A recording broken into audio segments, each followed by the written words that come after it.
Our camera spotted John Bolton outside the West Wing this morning, just hours before the president revealed that he had told him his services are no longer needed at the White House. But the ousted national security advisor disputed that, saying he offered to leave. His resignation letter delivered to the president this morning. We're going to announce sanctions against... Notoriously hawkish, Bolton took a hardline approach to foreign policy that clashed with the president's. Most recently, he opposed the widely criticized plan to meet with Taliban leaders at Camp David. Bolton was also against Mr. Trump's embrace of North Korean dictator Kim Jong-un and his openness to engaging with Iran. John Bolton's priorities and policies just don't line up with the president's. CBS News has learned in his 17-month stint, Bolton never worked well with the national security team and had become increasingly isolated, even skipping meetings. He and Secretary of State Mike Pompeo were locked in a public feud. Can you describe your working relationship with John Bolton? I know everyone's talked about this for an awfully long time. There were definitely places that Ambassador Bolton and I had different views about how we should proceed. But it's the relationship with President Trump that matters most, and theirs had deteriorated. John Bolton is extraordinarily abrasive. I think at the very beginning, his style, rough and tough, may have been appealing to the president. But over time, I don't think that worked for him. And Weijia Tang joins us now from the White House. Hi, Weijia. So the president's tweet announcing Bolton's firing came just an hour after the White House scheduled a briefing that Bolton was supposed to attend. Was this a spur-of-the-moment decision by the president? You know, this is a really bizarre and unexplained so far twist to this. That briefing with Secretaries Pompeo and Mnuchin to talk about counterterrorism was already on the official White House schedule. But you're right, an hour before the president fired off the firing tweet of Bolton, they actually added Bolton to the schedule that he would be standing up there as well, talking about counterterrorism. And so it does seem like the White House was a little bit out of the loop when it comes to what the president decided to do in that moment. Secretary Pompeo was asked if he was blindsided by this, given the fact that Bolton was supposed to be standing next to him, and he said, you know, he's not surprised by anything. And perhaps that's because of this ongoing dispute and mounting tension between Bolton and the president. So in that sense, no, I don't think it was a spur-of-the-moment decision, because their relationship had been deteriorating for several months.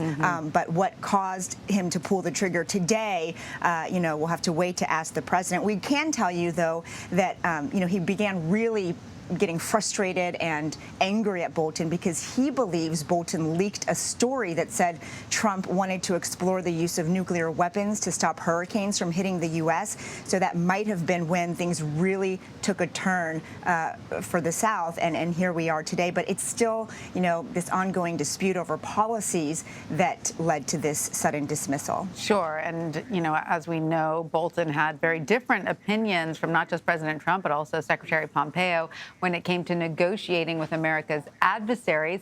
How will his departure affect the way the Trump administration conducts foreign policy going forward?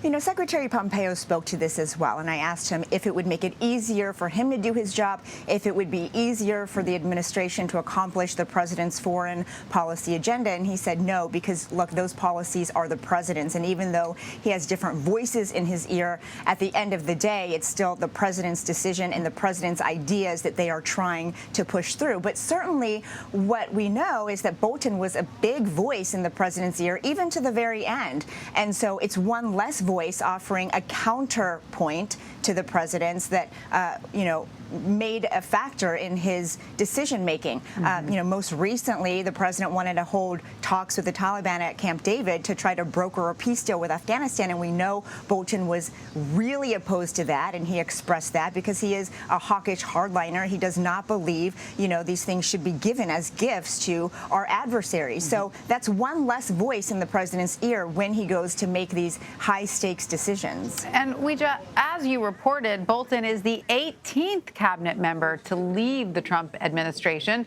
As a result, many agencies are currently led by acting cabinet officials. So does that help or hurt the president when it comes to achieving his objectives? I think the president would say it helps him because it keeps his staff on their toes.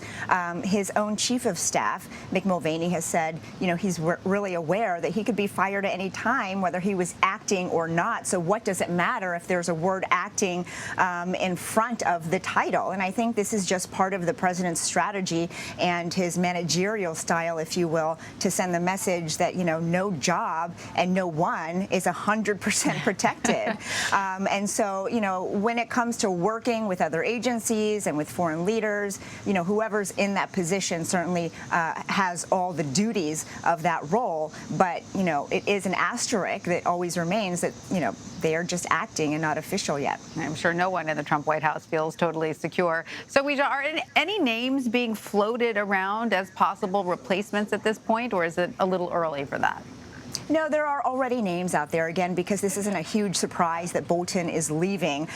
Certainly, you can anticipate the president thinking about who he wants to appoint to this position. He's already said he plans to name somebody next week, and we know that among those are the ambassador to Germany, that's Richard Grenell, as well as the acting, Richard C. O'Brien, who is a special emissary for hostage affairs.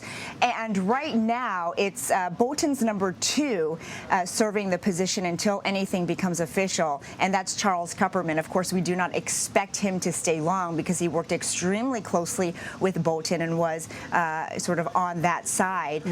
But as to when exactly and who it will be, Tanya, because we've seen it many times, it all depends on when the president decides to make that announcement, likely the way he announced Bolton's departure via tweet.